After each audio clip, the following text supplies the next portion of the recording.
বাসন্তী, বাবা তুই হাটে গিয়েছিলি কেন? কি বলি বলো তো তোমাদেরকে? আমি যে লক্ষ্য করছিলাম অনেকদিন ধরে লক্ষ্য করছিলাম দেওয়ালে ভাঙা ফটো ফ্রেমে মায়ের ছবিটা ঝুলে যাচ্ছে, ভালো লাগে এরকম দেখতে। হাটতলা একটা নতুন ফটো বাঁধার দোকান হয়েছে না বাবা, সেখানে গিয়ে মায়ের ছবিটা আমি আজকে নতুন করে আর একবার বাঁধিয়ে আনলাম। এবার দেখো তো বাবা, দেখো, দেখে বলো কেমন হয়েছে মায়ের ছবিটা। বাবা এই ফ্রেমটা তোমার পছন্দ হয়েছে তো? খুব সুন্দর। জানো, ভাবলাম বিয়েতে আমরা নতুন জামা কাপড় পরবো, এত আনন্দ করব, আর আমাদের মা সে কিনা ভাঙা ফটো ফ্রেমে দেওয়ালে ঝুলবে। না এটা তো আমি মেনে নিতে পারবো না।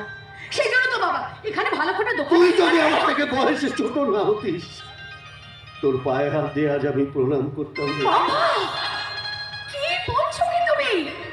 তোমার কি মাথাটা খারাপ হলো? এই সমস্ত কথা শোনা আমার পাপ আছে। আমি ঠিকই বলছি রে মা, বাড়িতে এত লোকজন, কই কারুর তো নজরে পড়লো না যে তোর শাশুড়ি মায়ের ছবির ফ্রেমটা নষ্ট হয়ে গেছে? নজরে পড়লো বাবা, নজরে পড়লো তো। আর তুই নিজে হাটে গিয়ে সুন্দর করে পছন্দ করে ফ্রেমটাকে বাঁধিয়ে আনলি রে মা। আজ আমি বলতে বাধ্য হচ্ছি মা, তোকে এই সংসারের দায়িত্বটা ছেড়ে দিয়ে আমি ভুল করিনি রে মা, আমি কোনো ভুল করি। কি বাবা, তোমার চোখে জল কেন গো বাবা? ও কিছু নয় রে মা, আনন্দে।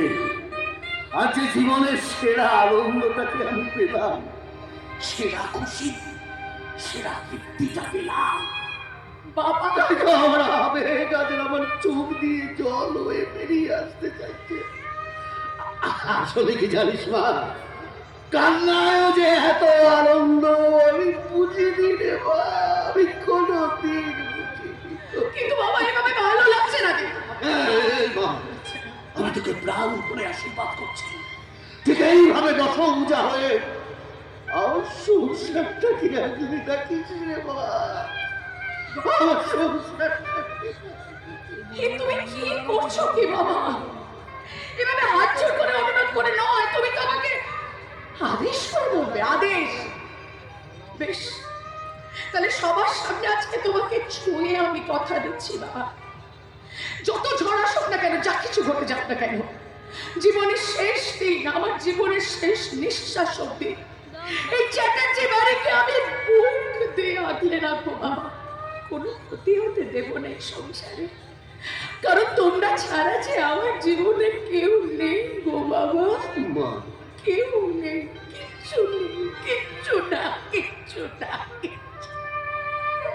তাই তোমাদেরকে বর্তমান করে আমি ভবিষ্যতে পা রাখবো। জানো বাবা, এই চ্যাটার্জি বাড়িকে আমি স্বর্গ রাজ্য করে গড়ে তুলবো। হ্যাঁ গো বাবা, স্বর্গের মতো সুন্দর হবে আমার এই সংসার, আর আমার সংসারে তোমরা প্রত্যেকটা মানুষ হলে আমার জীবনে এক একটা ফুল, সেই ফুল দিয়ে সুন্দর করে মালা গাঁথবো। আর কোনো কাল বৈশাখী ঝড়ের ক্ষমতা হবে না আমার সে গাঁথামালাকে ছিঁড়ে দেয়, কারুর ক্ষমতা হবে না, কারুর না, কারুর। আমি জানি রে মা, আমি জানি তুই তো শুধু আমার সংসারের গর্ব রোষ, তুই সমগ্র নারী জাতির গর্ব। আরে কিসের গর্ব মশাই? গর্ব নয়, গর্ব নয়, ও একটা আসামি, একটা খুনি। হ্যাঁ, এখানে নাম পাল্টে লুকিয়ে রয়েছে। আসলে ওর নাম বাসন্তী নয়, ওর নাম হলো দুর্গা। এই যে সেটা বাবু, আপনার আক্কেল দেখে তো আমি অবাক হয়ে যাচ্ছি। কোনো খোঁজ খবর না নিয়ে নিজের ছেলের সঙ্গে ওই মেয়েটা বিয়ে দিতে বসেছিলেন না? খোঁজ খবর? খোঁজ খবর, খোঁজ খবর। আসলে এই মেয়েটি আমার বউ। এসব আপনি কি বলছেন?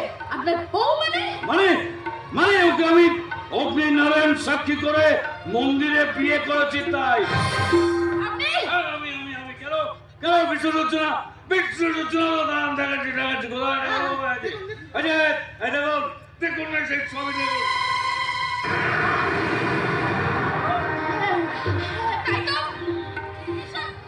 এসব কি বাসন্তী? ওর নাম বাসন্তী না, ওর নাম দুর্গা। শুধু তাই নয়, ও আমাকে মেরে আমার মাকে খুন করে ছত্র নাম নিয়ে আপনাদের সঙ্গে ধোঁকাবাজি করেছে, বেইমানি করেছে, বেইমানি করেছে আমার